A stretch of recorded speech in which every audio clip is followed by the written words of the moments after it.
for their free movement. Thank you, sir. Thiru R. Girirajan ji. Thank you, Chairman, giving this opportunity to speak on this. The Tamil Nadu Power Generation and Distribution Corporation operates and manages various power projects in Tamil Nadu with a significant total installed capacity of over 45,000 megawatts. Tangetco is one of the best DISCOM in the country. As the sole distributor of electricity in Tamil Nadu, Tangetco ensures that electricity reaches homes, businesses, and industries efficiently. Sir, Tangetco has consistently urged Central Financing Agencies, Power Finance Corporation, PFC, and REC Limited to reduce the interest rates on loans to ease their business and improve their financial position. The government of Tamil Nadu has urged REC and PFC to reduce the interest rate on Tangetco's loans to 8%. Nothing that continuous efforts had already reduced the annual interest cost to around 10.5%. Sir, the high interest rates ranging from 9.5% to 12.65% have forced on Tangetco to pay approximately 7,000 crore in interest annually on loans from central institutions, which are rate reduction could significantly decreases. Sir, the Tangetco has been working on restructuring its debt and improving financial performance, including improving its ranking to secure better terms with a projection to break even within the 3 financial years. The Tamil Nadu government continued to call for a reduction of PFC and REC loan interest rates by at least 1.5% and a new comprehensive debt restructuring scheme. Therefore, sir, I urge the Union government to reduce interest rates on loans from PFC and REC by at least 1.5% to alleviate the financial strains and for the development of Tangetco, Tamil Nadu. Thank you, sir. Dr. Anil Sukhdev Rao Bonde ji. धन्यवाद आदरणीय सभापति महोदय। मैं आपके माध्यम से प्रधानमंत्री नरेंद्र जी मोदी तथा स्वास्थ्य मंत्री जेपी नड्डा जी, इन्होंने जो मानवीय और स्वास्थ्य हेतु कदम उठाए हैं उसके लिए उनका अभिनंदन करता हूं, आभार व्यक्त करता हूं। 2021 के पहले रेयर डिसीज के बारे में कोई पॉलिसी नहीं थी।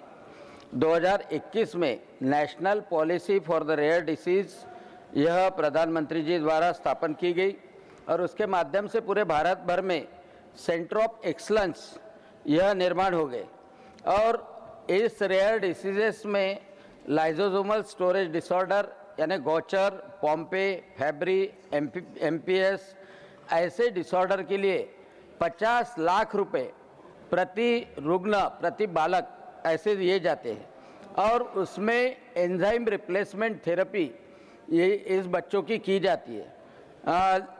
Life long life saving therapy है ये एंजाइम रिप्लेसमेंट थेरेपी। उसके वजह से बच्चे की ग्रोथ अच्छी होती है, उसका मेंटल रिटार्डेशन रुकता है। लेकिन इस पॉलिसी में कुछ सुधार करने के लिए मैं ये धरोहर में रख रहा हूँ कि 50 लाख खत्म होने के बाद में ये सेंटर ऑफ एक्सलेंस भी गवर्नमेंट के है, गवर्नमेंट की ट्रीटमेंट रहती है, लेकिन 50 लाख खत्म होने के बाद में उनकी डिसकंटिन्यूएशन ऑफ ट्रीटमेंट हो गई तो बच्चों को रिलैप्स आता है और उनकी जान जाने की संभावना रहती है।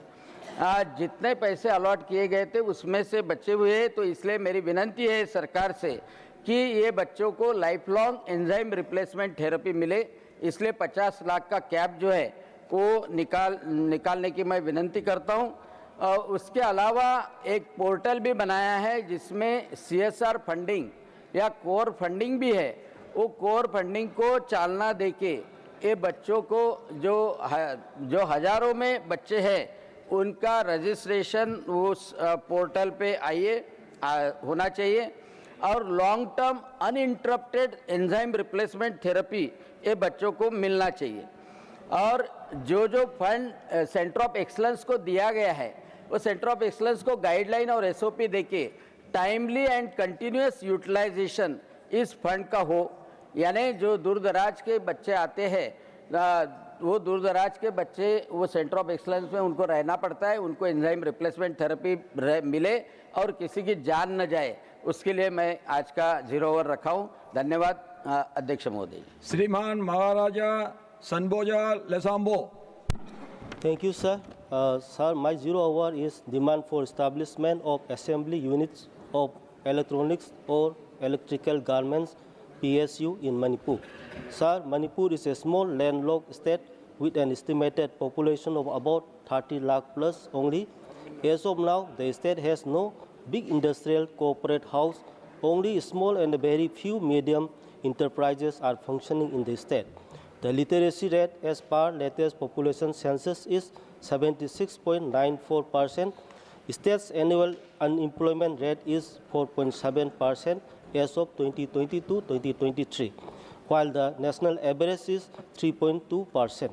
As such, unemployment in the productive age group and educated unemployed category is rampant in the state, but the state has abundance of skillful young generation having degrees or diplomas in electronics, electrical, and computer and other engineering branches.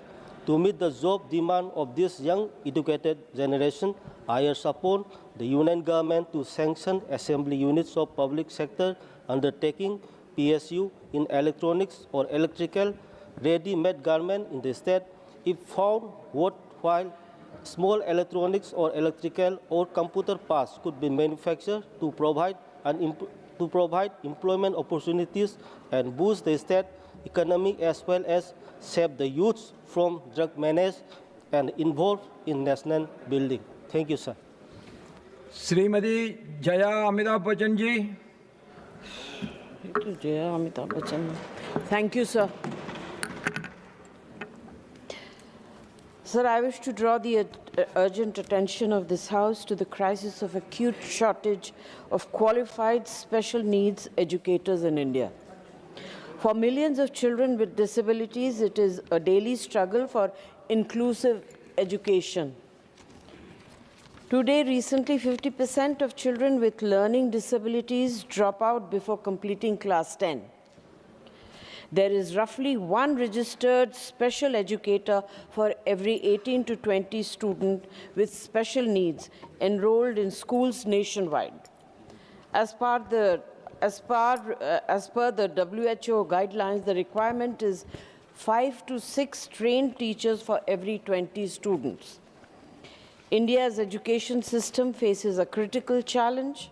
Schools lack trained teachers to spot especially dyslexia early, a common learning disability affecting reading and writing in 10 to 15% of its 250 million school children, leading to undetected cases and wasted potential. Untreated dyslexia doesn't reflect low intelligence. Many dyslexic individuals excel in creative fields, entrepreneurship, and innovation. But without early intervention and guidance, these students face frustration, low self-esteem, and higher dropout rates. My request to the government, please prioritize WHO-aligned teacher training and infrastructure to deliver early screening, tailored support, which would unlock human potential, boosting literacy rates and economic productivity. Thank you. श्रीमान सुभाष चंद्र बोस पिल्लाई बिल्ली। Honorable Chairman, sir, thank you, sir. ONGC is carrying out oil and glass exploration activities in Dr. B.R. Ambedkar Konaseema district of Andhra Pradesh. During these operations, a blowout incident was reported at Isumanda village, one of the ONGC wells, resulting in an uncontrolled release of gas and oil and causing concern among nearby residents. ONGC activated its crisis management team and senior technical experts to manage and contain the incident. Similar blowouts or major industrial incidents have occurred previously in Konaseema district. One Fasalupudi blowout in 1995, a major ONGC blowout, fire raged for 65 days, widely considered the largest in the history. Second, Davarpalli blowout in 1997, another significant ONGC well, blowout in the Kottapeta Mandal, flames climbed up to 100 meters. Third, Thadepalli blowout, Thandavapalli blowout in 2005, similar blowout contained within 4 hours. Fourth, Nagaram pipeline blaze in 2014, a Gale gas pipeline explosion in Mamidikudur Mandal killed 23 persons and injured 16 persons. Uppudi blowout in 2020, blowout near Uppudi village capped after 2 days. Other blowouts, mud incidents in 1992 and others including Komarada mud blowout. And 7, hydrogen sulfide leak at Kesanapalli 2025. A gas leak incident affecting workers, a child due to equipment and maintenance issues. In Konaseema and its vicinity, there have been at least 5 to 7 notable blowouts for major pipeline gas leak incidents over the last 30 years before 2026 event. The people of Konaseema facing many problems due to these blowouts. The nearby lands at the gas wells will sink and also sea will go behind. The GAIL or ONGC or oil companies are not providing job opportunities to the local educated youth. The cooking gas schemes also not being provided to the residents of Konaseema. I urge the Petroleum Ministry, necessary action may be taken for immediate financial assistance to the enhanced financial assistance to the affected farmers due to Irisumanda incidents, and also keep in mind that these efforts aim to control the blowouts, protect residents, and restore normalcy while assessing and mitigating impacts on local communities and agriculture. Thank you, sir. श्रीमान Sujit Kumar ji. Sir, I rise to highlight the need for corporate support for research in our country. Sir, Section 135 of the Companies Act mandates that companies that meet certain financial threshold have to spend on CSR. Today, sir, 27,000 companies are contributing over 34,000 crores towards education, healthcare, livelihood, skilling, sports, and rural development. Sir, many honorable MPs in the House will attest to the impactful work of CSR in their respective states or constituencies. Sir, the CSR framework has proven that when we align corporate success with national priorities through clear legislation, then India benefits tremendously. Sir, our Honorable Prime Minister has been inspiring us to work towards and to realize our vision of becoming a developed nation by 2047. But sir, for this to happen, robust investment in research and innovation is not desirable, it is essential. Sir, innovation and research are the foundation of any nation's progress, particularly a nation like ours, which is developing rapidly. And sir, the Parliament passed the Anusandhan National Research Foundation Act in 2023, for which I compliment the government. And year after year, in the annual budget, the Honorable Finance Minister has been earmarking funds for research, which deserves commendation, sir. But despite all this, sir, India today spends only 0.7% of our annual GDP on research, which is really pathetic compared to other countries. Sir, China spends about 2.56, US 3.5, Israel 5.2% of its GDP is spent on research. And also, sir, private sector research in Western countries, developed countries, is over 70 to 80% of the annual research spent in that nation. But in India, it's less than half of that. Only 36% of the total R&D expenditure in India is from the private sector. So, sir, A, R&D spend in India is low, and B, even on this low R&D spend, the private sector spend is even lower. So, sir, I propose that the government introduce Section 135A called Corporate Research Responsibility in the Companies Act, and to replicate our successful CSR model. And, sir, the framework can be straightforward. Companies meeting the existing CSR threshold, that is net worth over 500 crore, turnover over 1,000 crore, and net profit over 5 crore, would contribute 1% of their average net profit towards designated research activities. Sir, जय जवान, जय किसान, जय विज्ञान, जय अनुसंधान भारत के विकास का आधुनिक मूल मंत्र है, जो सैनिकों, अन्नदाताओं को, वैज्ञानिकों और शोधकर्ताओं के योगदान को सम्मान देता है. Sir, Lal Bahadur Shastri ji gave us the slogan Jai Jawan, Jai Kisan. Narendra Modi ji in 2019 added Jai Anusandhan in this slogan, sir. And ये नारा आत्मनिर्भर भारत और 21वीं सदी के ज्ञान आधारित विकास को दर्शाता है. Sir, hence I request the government to, sir, consider introducing Section 135. श्रीमान गौरजी Tshering Lepcha. Honorable Chairman, sir, subject concern over Pradhan Mantri Gram Sadak Yojana PMGSY guidelines in hilly regions. The PMGSY has played vital role in expanding all-weather road connectivity across rural Sikkim, improving access to health care, education, markets, and livelihood opportunities. However, several remote villages in the state continue to remain unconnected due to the rigid application of existing criteria, particularly population norms, Sikkim's unique conditions, its fully mountainous terrain, scarce settlement, prolonged monsoon seasons, and high susceptibility to landslides make connectivity not essential for development, also crucial for national security, that nearly 90% of the state boundary with China, Bhutan, and Nepal. The current population threshold of 250% for PMGSY eligibility excludes sparsely populated, genuinely isolated habitation.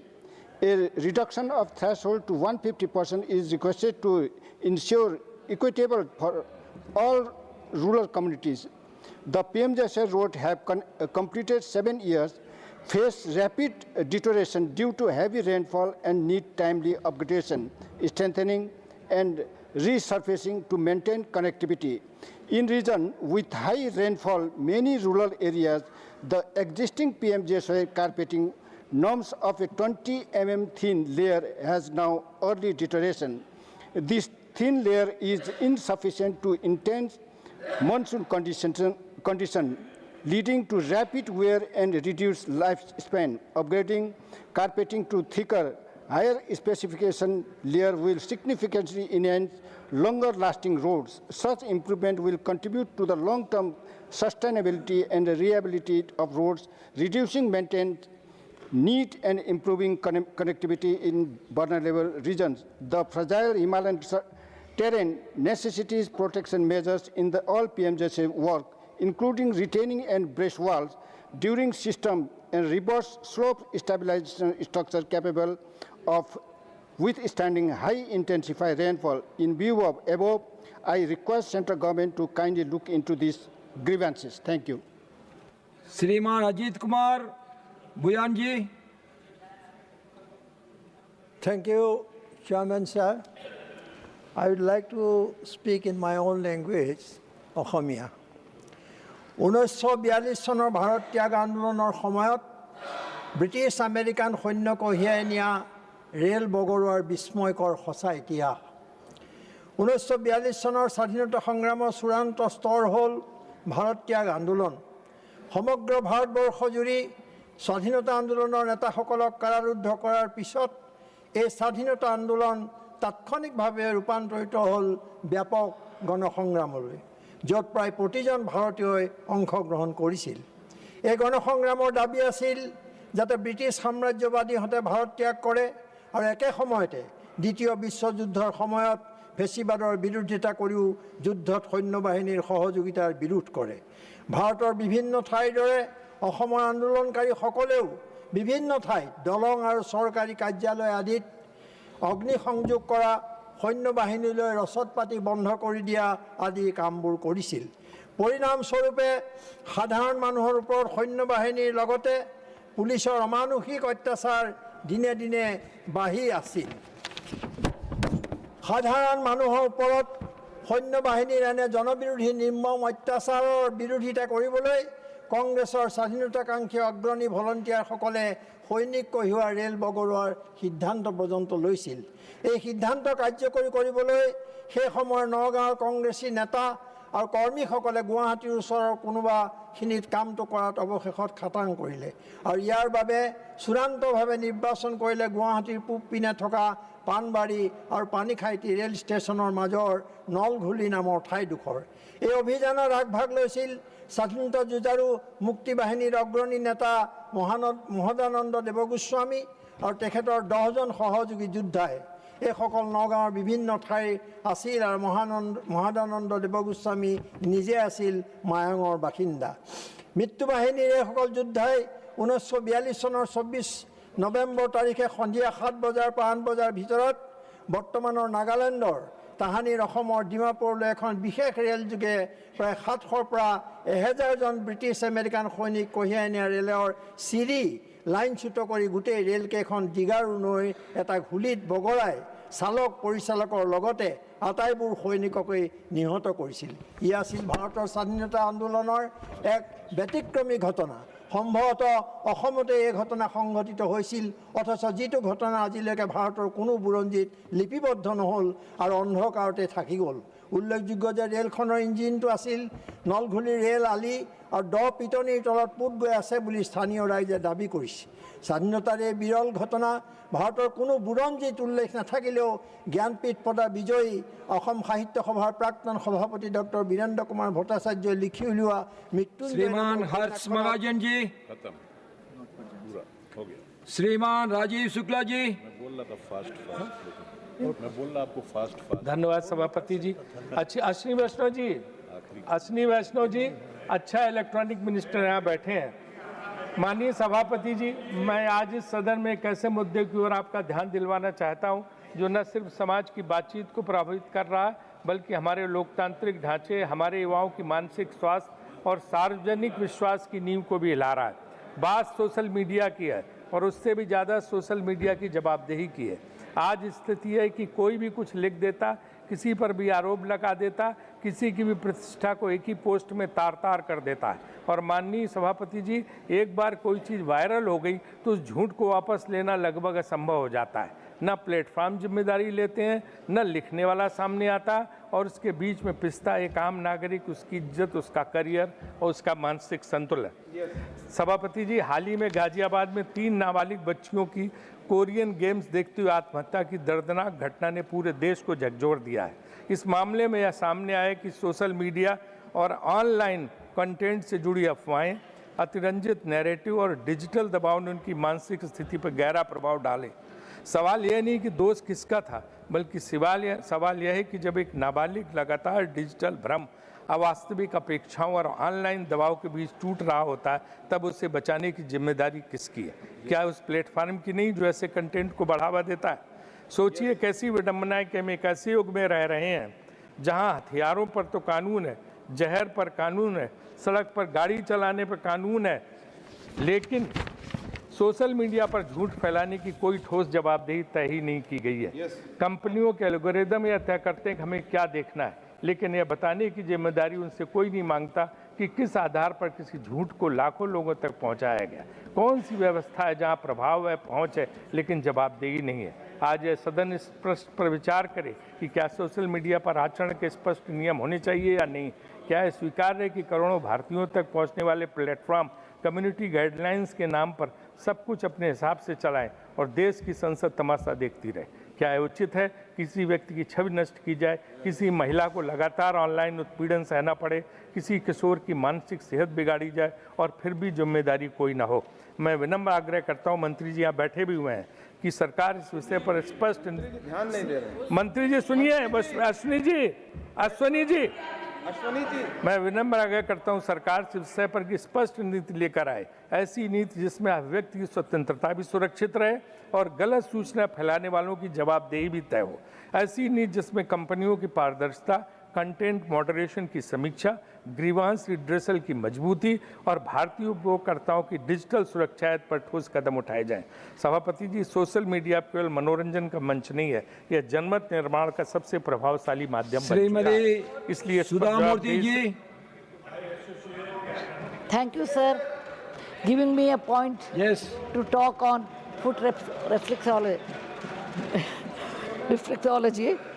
Sir, foot is one of the part of the body which we always neglect, but it really gives a lot of benefits which we do not even consider. For example, by finding out the sensitive point, stimulus point in the feet, you can reduce the pain, you can relax, and stress also can be reduced. This practice is very common in Southeast Asia, starting from Thailand, Indonesia, Laos, Vietnam, and many more countries. It is similar to our massage, how Indian traditional massage is so well known. and many people come from abroad to take Indian massages. People do come to all this Southeast Asia for this treatment. It is non-invasive, pain reduction, and very useful for people if they are in old age. Government of India, particularly Ayush Department, is well known for adapting herbal, natural, time-tested, traditional treatments. Foot reflexology is also one of the traditional treatment which is practiced in the Southeast Asia. So I would like to request that Government of India, Ministry of Ayush should consider this point and train our people, and with all the detail about the safety and the knowledge, everything, and introduce this concept of foot reflexology in our Ayush hospitals. Sir, with the diabetic, people have become extremely sensitive nowadays because it's one of the major problems in India.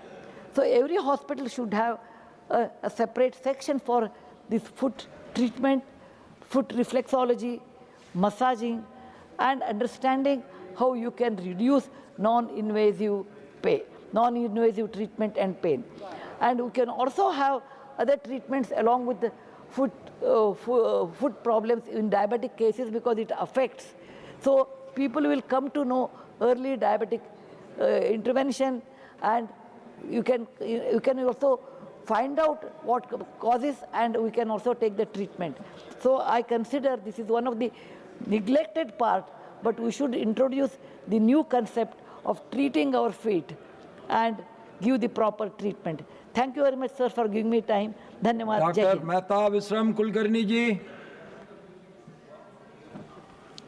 माननीय सभापति महोदय, मेरा आज का शून्यकाल पुणे और दिल्ली के बीच premium train सेवा प्रारंभ करने के बारे में है। माननीय महोदय, पुणे एक अत्यंत महत्वपूर्ण शहर है और उससे जुड़ी समस्या, ट्रेन की समस्या की ओर मैं आपका ध्यान आकर्षित करना चाहती हूँ। महाराष्ट्र एक विद्या नगरी है। महाराष्ट्र केवल पुणे एक विद्या नगरी है, वो केवल महाराष्ट्र के लिए नहीं बल्कि पूरे देश के लिए एक शिक्षा की नगरी है। उसे ऑक्सफोर्ड ऑफ द ईस्ट कहा जाता है। पुणे एक आईटी हब है। पुणे एक औद्योगिक और स्टार्टअप सिटी है। पुणे में बहुत ही प्रतिष्ठित ऐसी शिक्षण संस्थाएं हैं, अनुसंधान केंद्र है, बहुत सारे आईटी कंपनीज हैं, ऑटोमोबाइल और डिफेंस के उद्योग है। पुणे अब डिफेंस कॉरिडोर भी बनने जा रहा है, तो इससे जुड़े बहुत सारे उद्योग पुणे में हैं। इसकी वजह से पुणे में बहुत सारे छात्र, प्रोफेशनल्स, उद्यमी, कारोबारी और सरकारी अधिकारी कार्यरत हैं और हजारों लोग पुणे से दिल्ली आते जाते रहते हैं। इसके बावजूद माननीय महोदय, देश की राजधानी दिल्ली से पुणे जैसे महत्वपूर्ण सिटी के बीच आज तक कोई भी सीधी, तेज और प्रीमियम श्रेणी की रेल सेवा उपलब्ध नहीं है। ये अत्यंत दुर्भाग्यपूर्ण है माननीय महोदय। वर्तमान में पुणे और दिल्ली के बीच चलने वाली जो ट्रेन है वो 20 से 30 घंटे लेती है। एडिशनली बहुत ही अनिश्चितता है, भीड़ है, बहुत ही सीमित सुविधाएं हैं। प्रीमियम विकल्पों का अभाव यात्रियों को बड़ी परेशानी निर्माण कर रहा है। आज माननीय महोदय, पूरे देश में बहुत सारे शहरों को जोड़ने वाली राजधानी एक्सप्रेस, वंदे भारत और तेजस जैसी सुविधाओं से जोड़ा जा रहा है। राजधानी एक्सप्रेस जैसी ट्रेनें, स्लीपर ट्रेनें राजधानी को बड़े शहरों से जोड़ रही है। मैं आग्रह करती हूँ माननीय महोदय कि पुणे और भारत की राजधानी दिल्ली के बीच राजधानी एक्सप्रेस को जोड़ा जाए, नहीं तो वंदे भारत स्लीपर ट्रेन शुरू की जाए, तेजस एक्सप्रेस जैसी ट्रेन भी की जा सकती है। मेरी सरकार से ये रिक्वेस्ट है, ये अनुरोध है कि पुणे जैसे महत्वपूर्ण सिटी को वंचित न रखा जाए। धन्यवाद माननीय महोदय। श्रीमान हर्ष Mahajan ji. Thank you, Honorable Chairman, sir. I would like to draw the attention of this House to the Pangi Valley region in Chamba district of Himachal Pradesh and the need to develop Chamba-Kilar-Leh route as both a lifeline for the tribal citizens of this region as well as a critical defense route for the nation. Sir, Pangi Valley is a tribal-dominated area in the aspirational district of Chamba. It is home to more than 25,000 tribal citizens who remain cut off from the rest of the country for nearly 8 months every year. Due to the pure and seasonal road connectivity, access to healthcare, education, and essential services becomes severely restricted. Moreover, this region is one of the most beautiful in the country and when connected will unlock a huge opportunity for tourism in the region and enhancing the social and economic potential of this region. The development of Chamba-Kilar road into an all-weather road also with a proposed Chani Pass tunnel of 8.5 kilometers will end this isolation.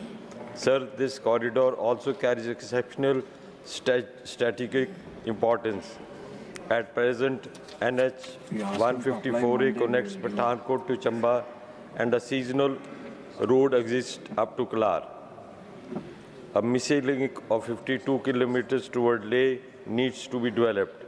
Once completed, this route will become the shortest approach to Leh, reducing the Pathankot-Leh distance from 800 kilometers to nearly 450 kilometers, and Pathankot-Kargil from 1,000 kilometers to 550 kilometers. This corridor originates from Pathankot Cantonment, a major defense base, and passes through strategically sensitive terrain close to both the LAC and the LOC.